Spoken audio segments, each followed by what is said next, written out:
it's my great pleasure to focus on a topic that is, I said in my introduction, perhaps I think the leading edge, or in some ways the most important part of all the psychedelics research and the psychedelic therapy, which is integration. Because if you don't integrate, haven't you just wasted money and time and energy and tears? And the same thing, of course, is true. It's so important. Integration is so important for society and, our individual growth. Buddhists say no one's enlightened until all sentient beings are enlightened. And so somehow our individual integrations are, we hope, manifested as a collective societal one. So Katherine MacLean and Ingmar Gorman are going to speak to that topic and some other topics as well, and about their good work in that area. So let me read their bios for you. Katherine MacLean, PhD, is the director of the Psychedelic Education and Continuing Care Program, and a trained research scientist with a long-standing interest in the brain and the science of well-being. At the University of California, Davis, Katherine was supported by an NSF Research Fellowship to study the effects of mindfulness on well-being and brain function. As a postdoctoral research fellow and faculty member at the Johns Hopkins University School of Medicine, she worked with Dr. Roland Griffiths and his team.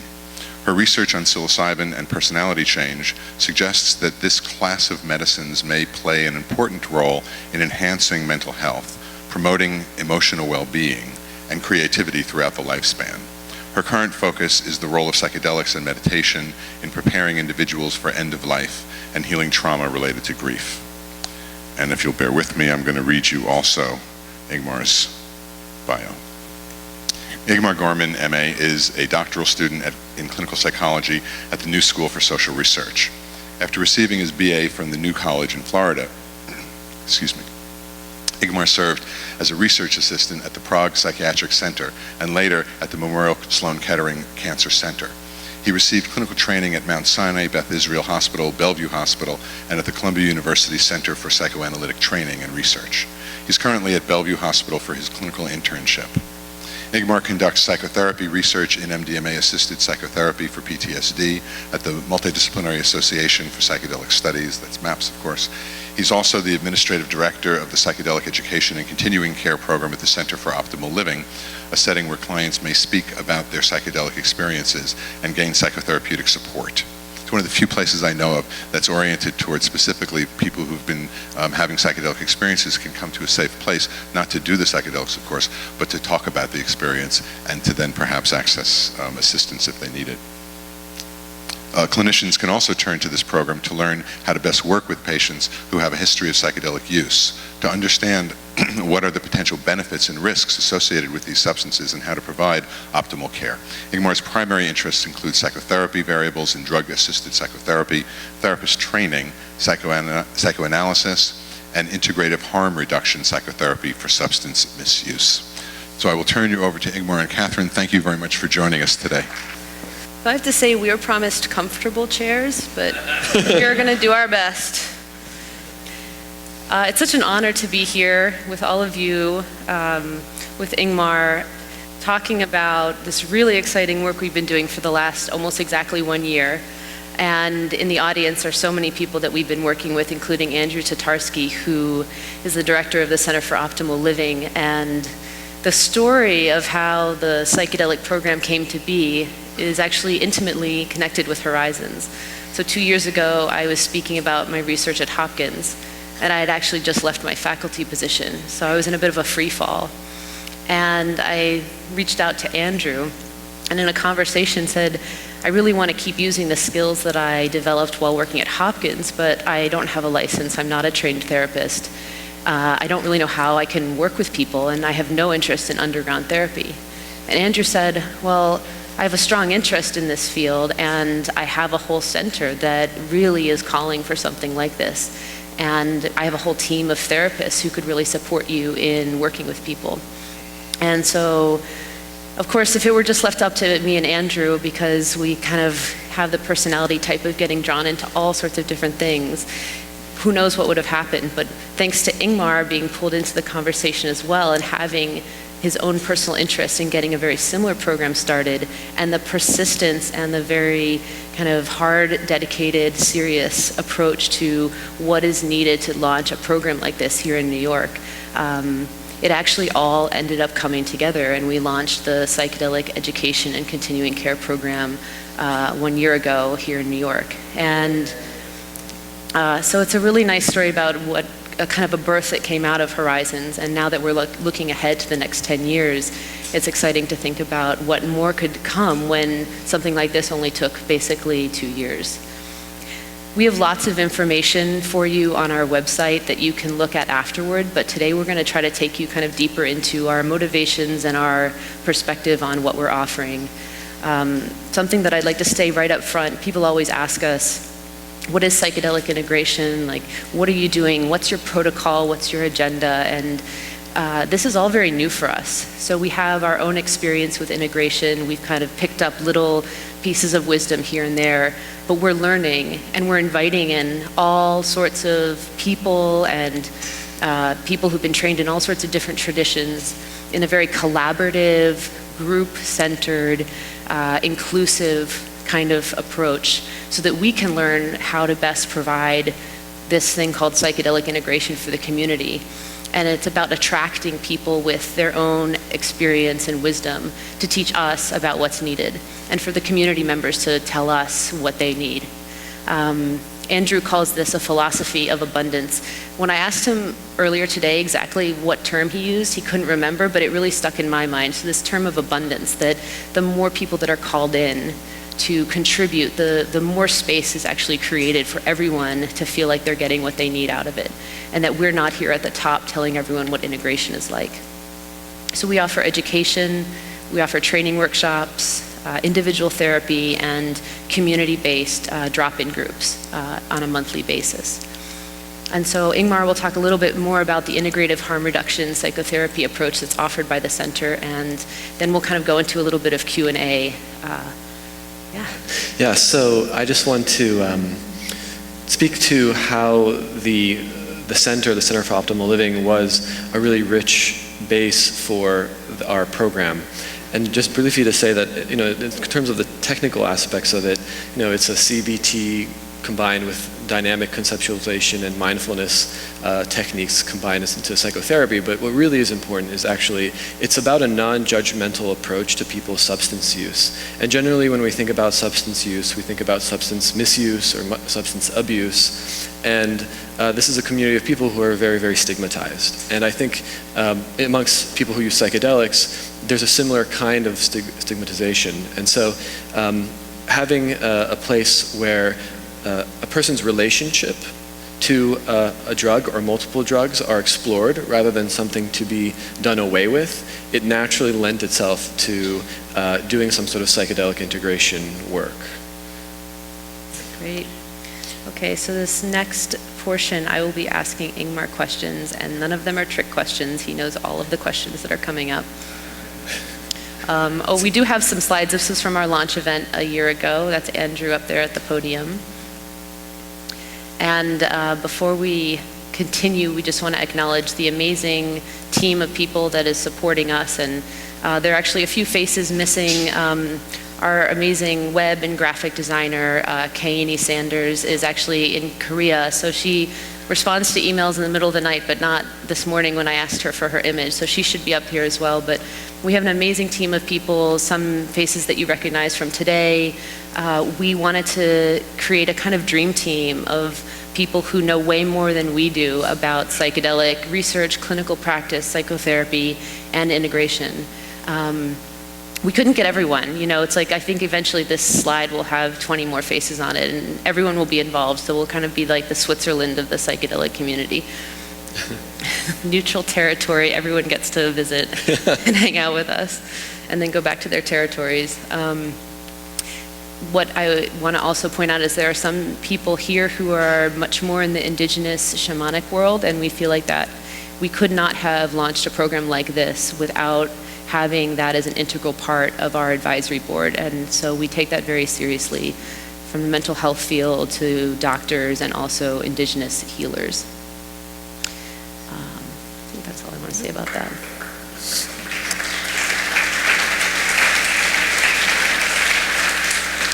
So Ingmar, why don't you tell us a little bit about your background and what inspired you to focus on psychedelic integration? Sure. So if you follow my career pretty closely, you'll find out that what I've been motivated by is basically learning how to do psychedelic therapy, but not really having the opportunities to do so.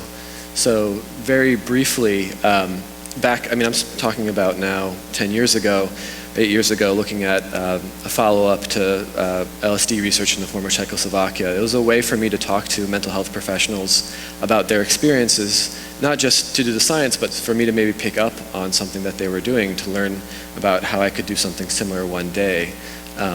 With MAPS, Rick Doblin had mentioned adherence, so research looking at how therapists are following the manual for the MDMA for PTSD therapy, and that's something that I supervised. So yet again, it's sort of a way for me to peer into the psychedelic or MDMA therapy without necessarily me being there. And now I'm on my way to being trained as an MDMA therapist for phase 3.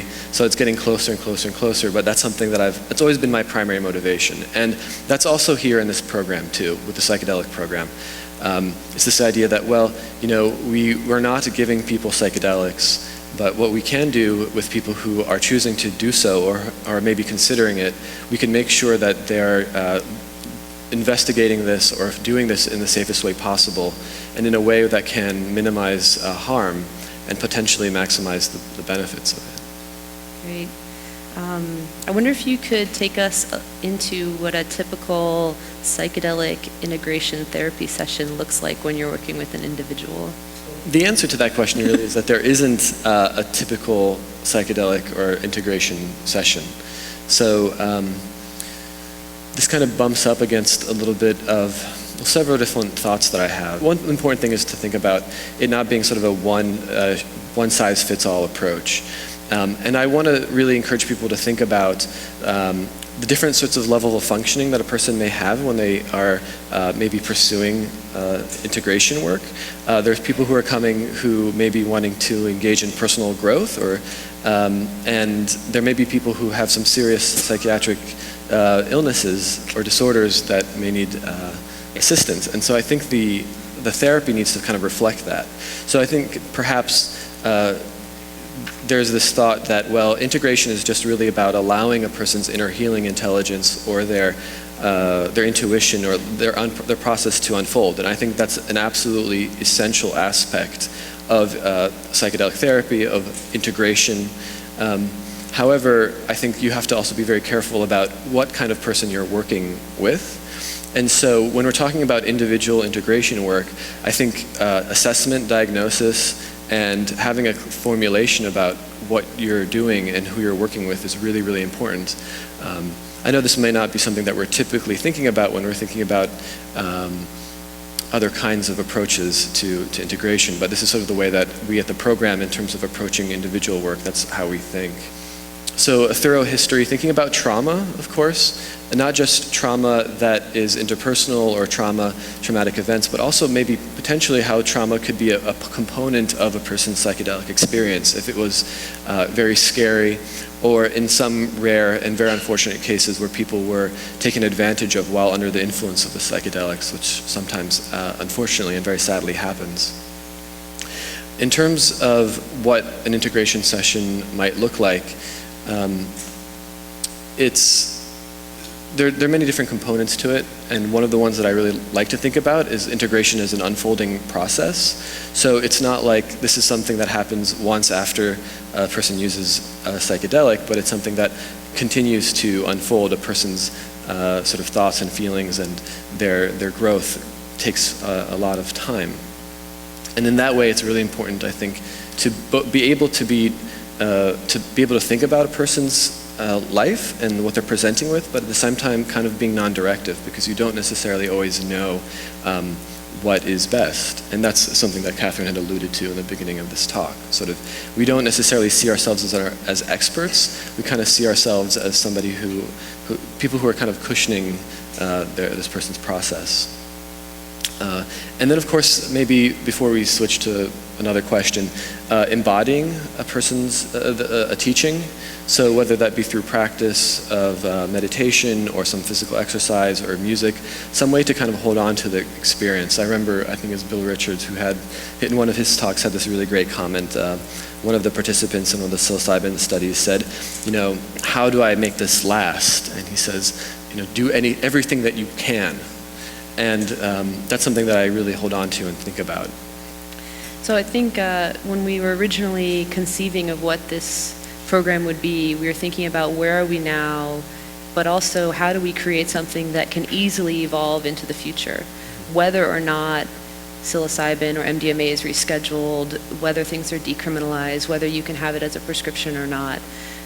So we have purposely put ourselves in a pretty challenging position because we're saying we're going to start providing these services even though these drugs are still tightly controlled and restricted.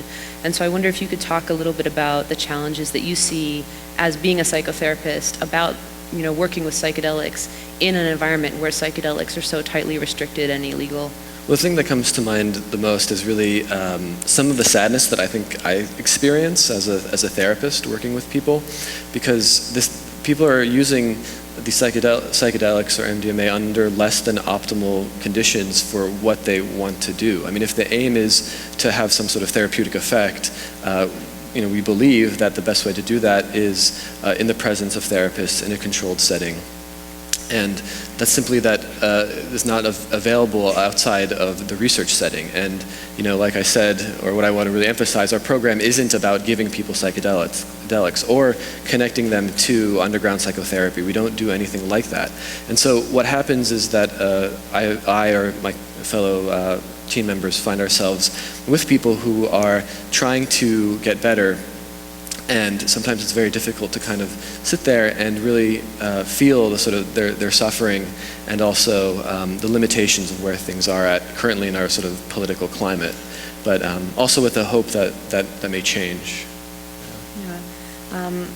We're going to do a little experiential exercise, so I wonder if you could, right before that, talk about some of the challenges that or some of the overlooked challenges for people in psychedelic integration, things that aren't really talked about when we talk about kind of the rosier picture of what integration can look like. Yeah, this is one of my favorite topics. I'll try to keep it brief. Okay. So one is, I think people often conceptualize psychedelic integration being about some sort of, if I can use the term, like a massive download or some sort of incredible, very intense, mystical-like experience that is difficult to sort of, to integrate, to make kind of sense of.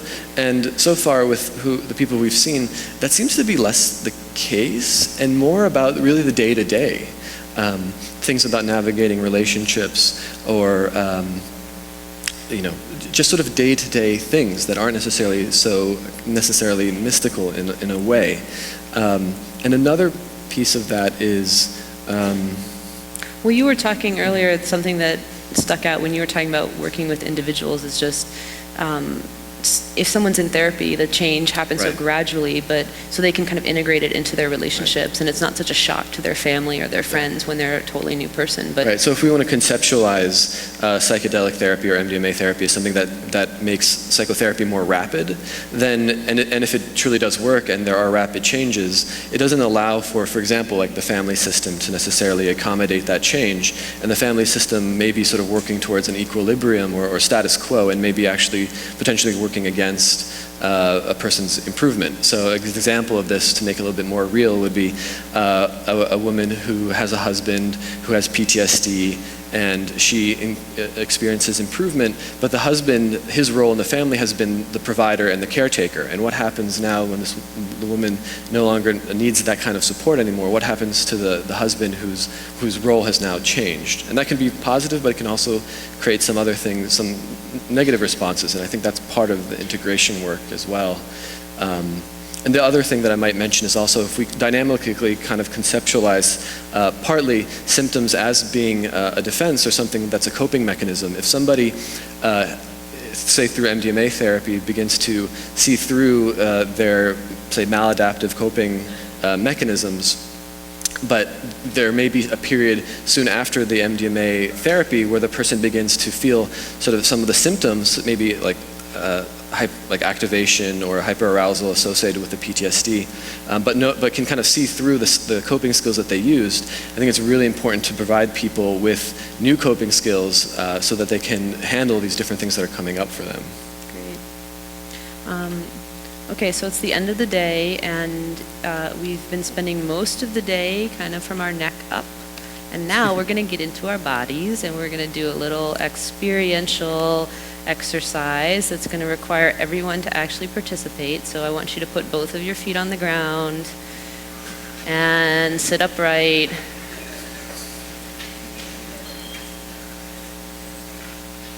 This is a little taste of how we do the integration groups. The nice thing is you don't need to know how to do anything other than breathe and remember back into the past, which most of us do all the time without any control over. So I'd like you to close your eyes if that feels comfortable for you, and we'll take some deep breaths, breathing in through your nose and out through your mouth, just noticing where you feel the breath most strongly moving through your body. Not needing it to be anything in particular. It could be slow or fast. Just relaxing into your breathing. And the pace of this will be a little bit faster than in our usual groups, but I'd like you to recall a single psychedelic experience or otherwise very intense experience from your past. And as you breathe, I'd like you to call in the body sensations of that experience into the present moment. So once you've picked a single memory, I'd like you to invite in your eyes. What are you seeing in that experience? The visions in your mind, and also how the world appeared while you were in that psychedelic experience. Without filtering, without judging, just allowing those visions to come back. And inviting in the ears. Hearing. What are you hearing in the experience? Sounds in your mind, maybe conversations, music, sounds of nature.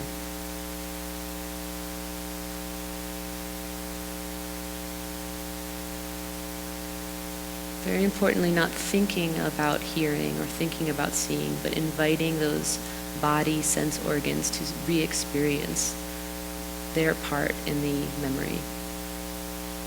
And inviting in your skin, the sensations of touching. How did your body feel in connection with the people around you, the space you were in? Maybe you were laying on the ground or blankets. Did your body feel expanded or uncomfortable? Maybe you were cold or too warm.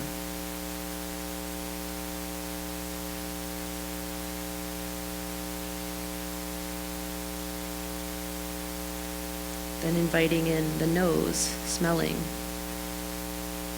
We often don't talk about our smell memories, but they're very primal, core memories, and a very easy way for the body to feel a part of this remembering experience. So the smells, maybe there was smoke or sage, the smell of other people around you, flowers.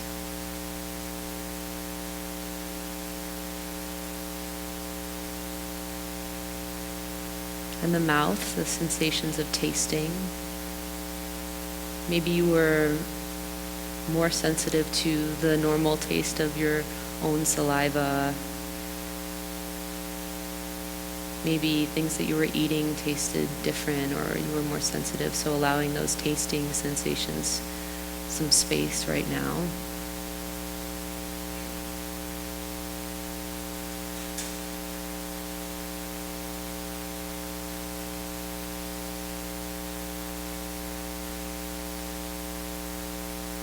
As we're breathing and re-experiencing, you may notice many other parts of yourself making the journey back and forth between the past and the present.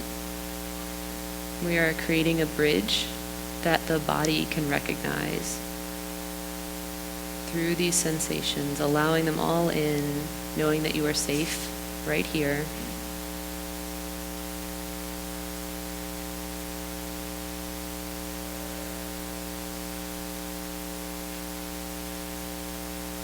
And finally, if there was a person that was intimately connected with the experience for you, either during the experience or afterward, someone living or perhaps someone who had died but you felt their presence, another ancestor or simply a being, a spirit, inviting them into the space right now, welcoming them in, thanking them. And they can also help you connect yourself and create that bridge.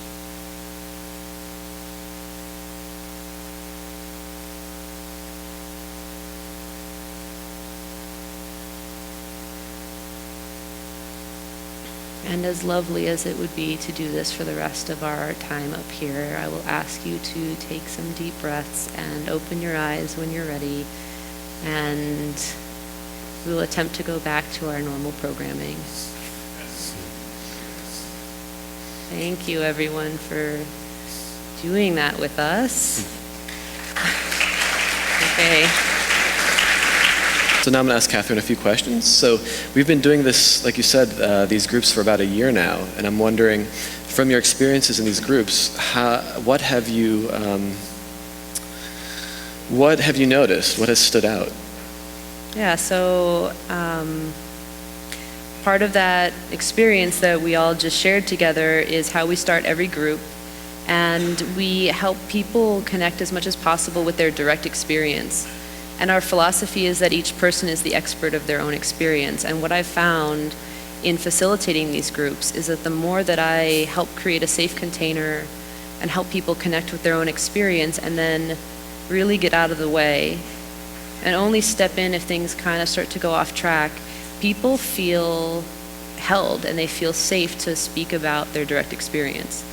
And this is not talking about their experience, it's telling the story, but also inviting us all into their shared story. We've created this shared environment together to all be in the person's story with them. And something that I never really expected, but I saw happen time and again, is that the more time people had to really tell their story the way they needed to tell it, they would finally get to the deep point of the matter. And that was usually a space of emotion or potentially trauma or a wound, or a space of very deep appreciation.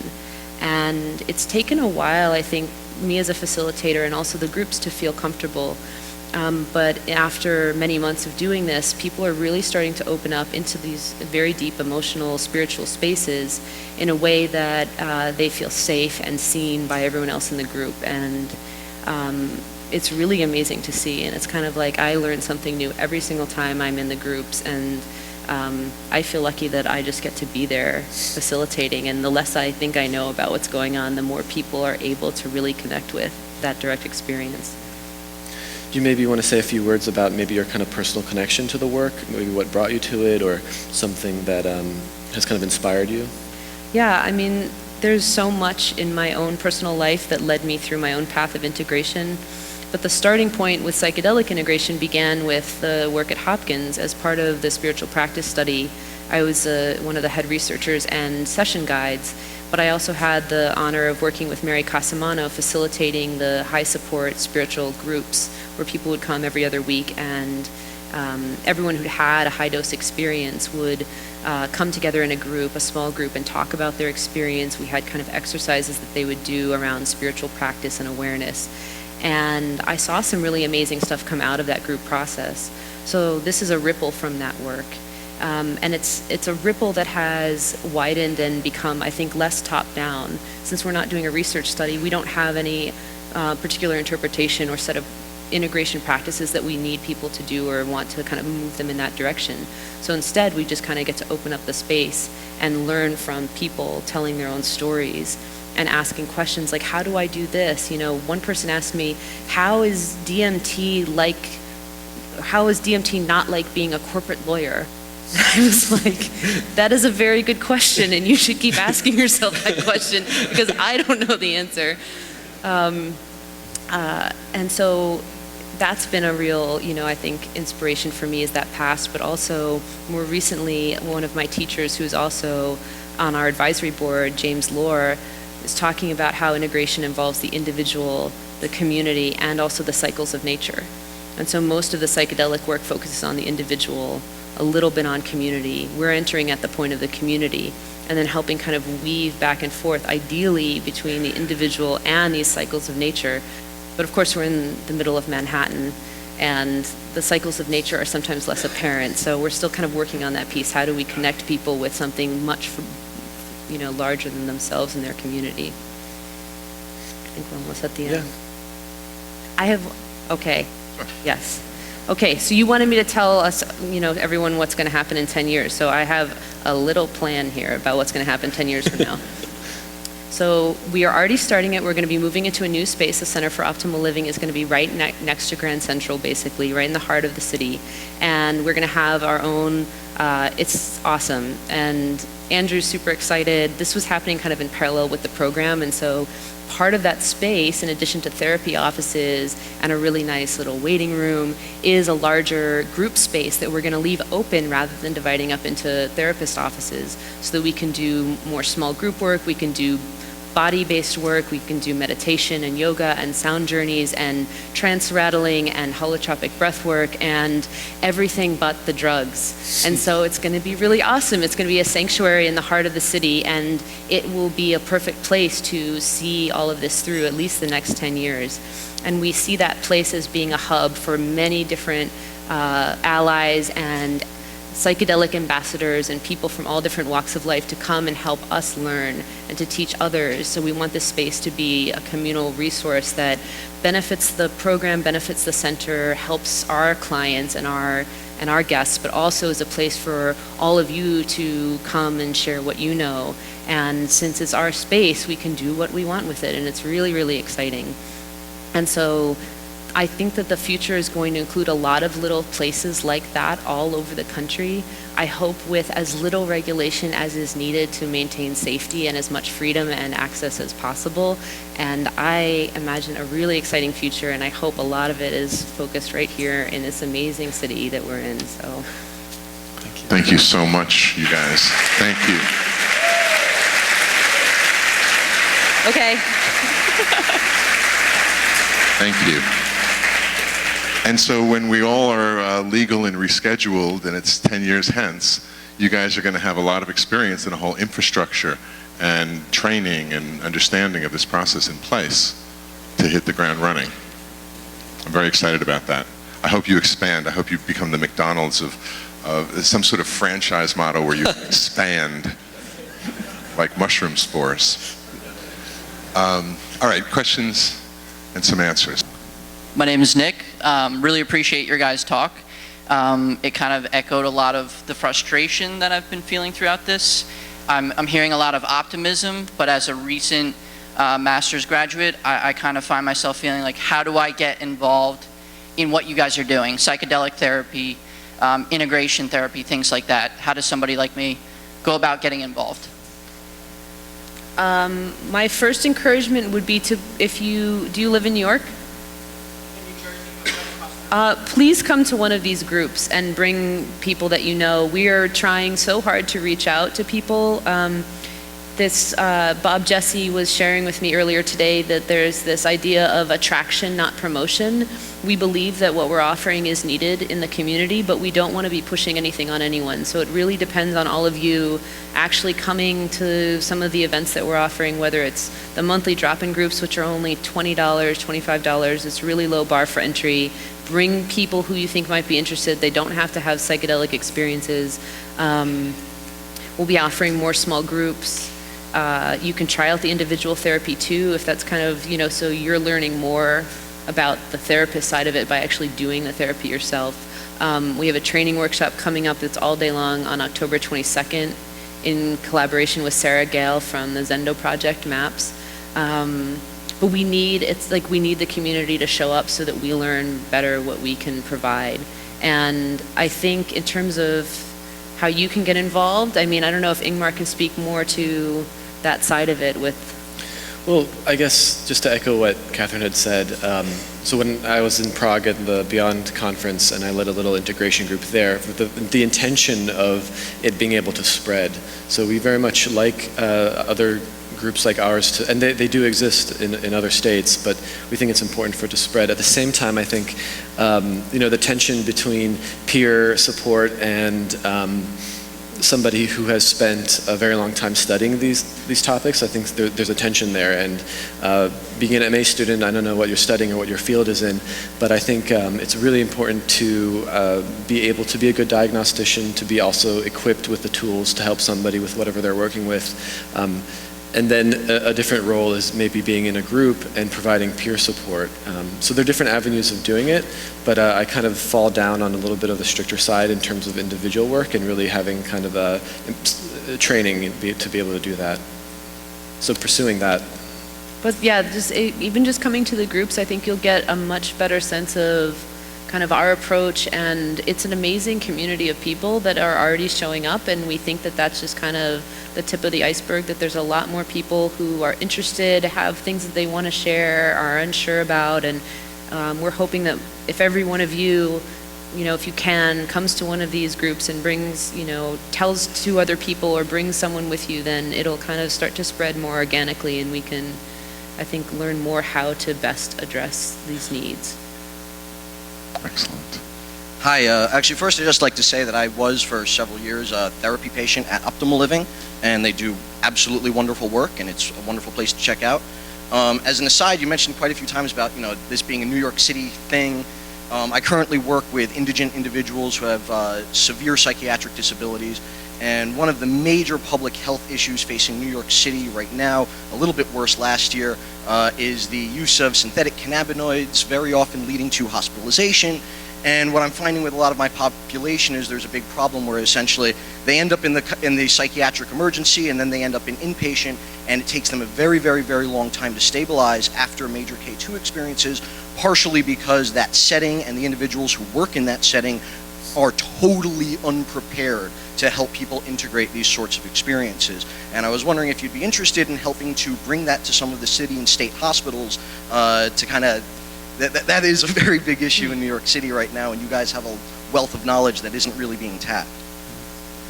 Well, maybe I could say a few words about that. I mean, I don't know. I think it probably varies from place to place, but I also have to say that I'm one of those people that works in those settings. So, and so I've seen variation in terms of the quality of the care. But I do think that, at least in the setting that I worked at, there actually is a lot of awareness of the fallout from synthetic cannabinoids, and also treating people with respect and understanding sort of the line between something that might be a psychotic disorder and something maybe like a spiritual emergency. I mean, it really depends on who you encounter, but there is, I think, a continuing emerging awareness of that. And in terms of one of the missions of our program really is, which I really want to do more and more of, is addressing exactly what you had mentioned, which is training mental health professionals to understand the motivations behind why some of their clients might be using psychedelics or MDMA, so that they're better equipped to respond in an appropriate way, whatever that may be. Yeah, it's a very important... Yeah.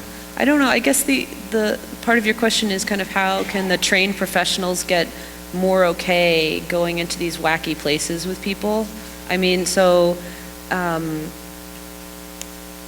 one way is for those trained professionals to do their own experiences, but that's probably not something that let's just put that one aside. So I was helping lead a sanctuary space at a festival out on the West Coast, and this woman came up to me and she said, well, I'm not interested in psychedelics and I don't do them and I'm not even curious, but should I still come to your workshop about holding psychedelic space? And I said, I think so.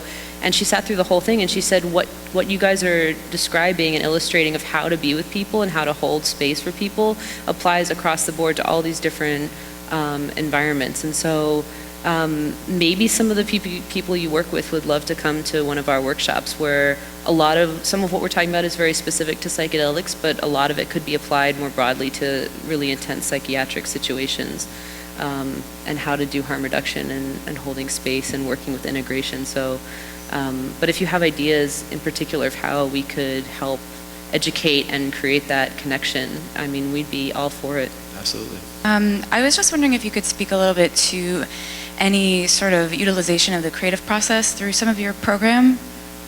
Did you guys hear me okay? Utilization of a creative process? Like the creative process, like an abstraction of some of the dialogue that you are talking about. Visual language, anything like that, if that's kind of on the table at all. Is that something you know about? Do you want to come do something like that in the space? Yes, for sure. Yes. This is exactly what I mean. I don't know anything that you're talking about, so we need people like you who know what you're talking about to come do it. That sounds awesome. Okay, yeah. Well, I'll talk to you. Okay. Thank you. Yeah, I was wondering if you can speak to, because I saw that the title was Integration from Individual to Community, and one of my own interests is how individual integration, such as integration of subpersonalities, might correlate with overall integration, community integration of multiple individuals, community level, national level, etc. And I'm just wondering if you have explored that at all, what some of those correlations might be. I'm not quite sure if I understand the question. So, it's kind of a scale-related question. So, is there, and if so, what is the correlation between the individual's integration, so kind of the dispersion of the individual to a sense of wholeness and oneness, and the integration of community to a sense of wholeness and oneness that is not assimilation, but a true integration. So there's a true working together, again, of either the subpersonalities or the individuals in a community. Well, I don't know if I know how to answer that question, but I can sort of, I'll answer it in a way that I kind of hear it.